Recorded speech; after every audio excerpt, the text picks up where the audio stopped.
Friends, ಮರೆಯದೆ subscribe, like, share and comment ಮಾಡಿ.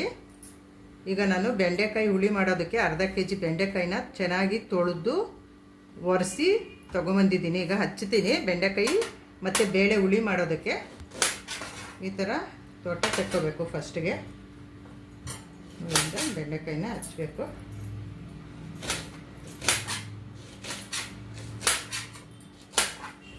ತೊಟ್ಟನೆಲ್ಲ ಈ ಸೈಡ್ಗೆ ಹಾಕಬೇಕು.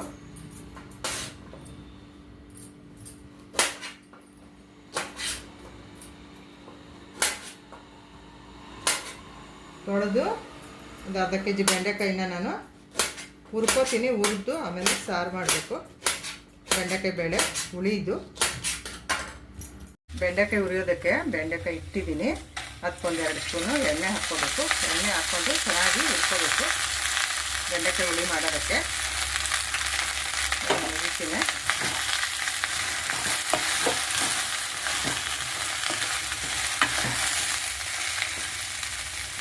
ಬೆಂಡೆಕಾಯಿ ಬೇಳೆ ಹುಳಿ ಮಾಡೋದಕ್ಕೆ ಬೇಳೆ, ತೊಗರಿ ಬೇಳೆ, ಒಂದು ಸ್ವಲ್ಪ ಚಿಕ್ಕದೊಂದು ಟೊಮೆಟೊ, ಒಂದು ಚಿಕ್ಕದೊಂದು ಈರುಳ್ಳಿ ಹಾಕಿದ್ದೀನಿ. ಇದನ್ನು ನಾನು ಈಗ 3 ವಿಜಿಲ್ ಹಾಕ್ಸ್ಕೊತೀನಿ. ಆಮೇಲಿಂದ ಬೆಂಡೆಕಾಯಿ ಹುರ್ಕೋತೀನಿ. ಇದು ಕುಕ್ಕರ್ ಇಟ್ಟಿದ್ದೀನಿ. ಇದಾಗಲಿ. ನಾನೀಗ ಸಾರಿಗೆ ರುಬ್ಬೋದಕ್ಕೆ ಈರುಳ್ಳಿ, ಸ್ವಲ್ಪ ಟೊಮೆಟೊ, ಸ್ವಲ್ಪ ಹುಣಸೆಹಣ್ಣು, ಸ್ವಲ್ಪ ತೆಂಗಿನಕಾಯಿ, ಇದು ಸಾಂಬಾರಿನ ಪುಡಿ ತೊಗೊಂಡಿದ್ದೀನಿ 2 ಸ್ಪೂನು. ಇದನ್ನೆಲ್ಲ ನಾನೀಗ ಮಿಕ್ಸಿ ಮಾಡ್ತೀನಿ. ಬೆಂಡೆಕಾಯಿ ಹುರಿತಾ ಇದ್ನಲ್ಲ ಅದಾಗಿದೆ. ಈಗ ನಾನು ತೆಗೆದಿಟ್ಕೊತೀನಿ. ಈಗ ಸಾರಿಗೆ ಒಗ್ಗರಣೆ ಇಡ್ತೀನಿ. ಬೆಂಡೆಕಾಯಿ ಹುಳಿಗೆ ಪಾತ್ರೆ ಇಡ್ತೇನೆ. ಸಾರಿಗೆ ಒಗ್ಗರಣೆಗೆ ಇಟ್ಟಿದ್ದೀನಿ ಪಾತ್ರೆ. ಒಂದು 2 ಸ್ಪೂನ್ ಎಣ್ಣೆ ಹಾಕ್ತೀನಿ.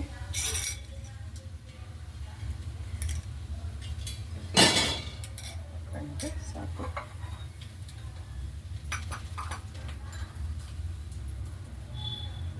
ಸಾಸಿವೆ 2 ಸ್ಪೂನು, ಒಂದು 2 ಸ್ಪೂನ್ ಜೀರಿಗೆ,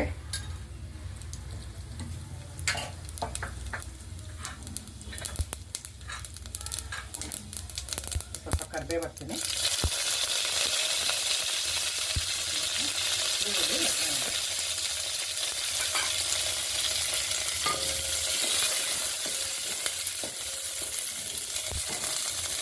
ಇದಾಗಿದೆ.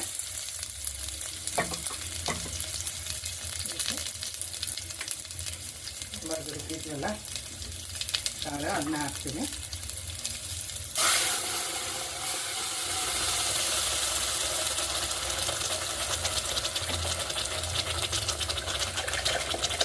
ಈಗ ಬೇಳೆನೂ ಟೊಮೆಟೊ ಬೇಯಿಸಿಟ್ಟಿದ್ದೀನಲ್ಲ ಬೆಂಡೆಕಾಯಿ ಬೇಳೆ ಹುಳಿಗೆ, ಅದನ್ನು ನೀರು ಹಾಕ್ಕೊಂಡು ಬೇಳೆ ನೀರನ್ನು ಹಾಕಿದ್ದೀನಿ.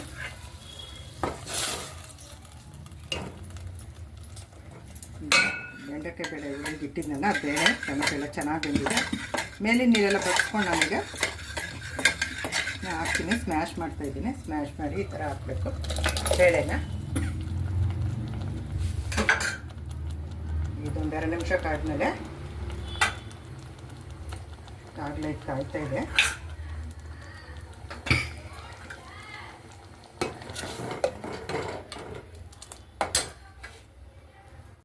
ಈಗ ಇದು ಕುದೀತಾ ಇದೆ. ಖಾರ ಹಾಕಿದ್ನಲ್ಲ, ಖಾರನೂ ಬೇಳೆ ಬೇಯಿಸ್ಕೊಂಡಿರೋದು. ಅದಕ್ಕೀಗ ಬೆಂಡೆಕಾಯಿ ಹುರಿದಿರೋದು ಹಾಕ್ಕೊತೀನಿ. ಬೆಂಡೆಕಾಯಿ ಹುಳಿ ಸಾರಿಗೆ ಎಲ್ಲ ಹಾಕಿದೆ. ಈಗ ಅದಕ್ಕೆ ಒಂದು ಸ್ವಲ್ಪ ಅರಿಶಿನ ಪುಡಿ ಹಾಕ್ತೀನಿ. ರುಚಿಗೆ ತಕ್ಕಷ್ಟು ಉಪ್ಪು ಹಾಕ್ತೀನಿ.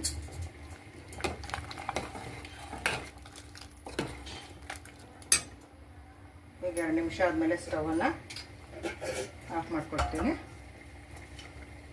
ಇದು ಚೆನ್ನಾಗಿ ಕುದೀತಾ ಇದೆ ಬೆಂಡೆಕಾಯಿ ಹಾಕಿದ್ಮೇಲೆ. ಈಗ ಬೆಂಡೆಕಾಯಿ ಆಗಿದೆ ಇದು. ಈಗ ಸ್ಟವನ್ನು ಆಫ್ ಮಾಡಿಕೊಡ್ತೀನಿ ಲೈಟಾಗಿ. ಬೆಂಡೆಕಾಯಿ ಬೇಳೆ ಹುಳಿ ರೆಡಿಯಾಗಿದೆ. ಈಗ ಇದನ್ನು ನಾನು ತಿಂದು ರುಚಿ ನೋಡಿ ಹೇಳ್ತೇನೆ ಹೇಗಿದೆ ಎಂದು. ತುಂಬ ಚೆನ್ನಾಗಾಗಿದೆ. ನೀವು ಮನೆಯಲ್ಲಿ ಮಾಡಿ ತಿಂದು ಕಮೆಂಟ್ ಮಾಡಿ ತಿಳಿಸಿ. Thank you for watching.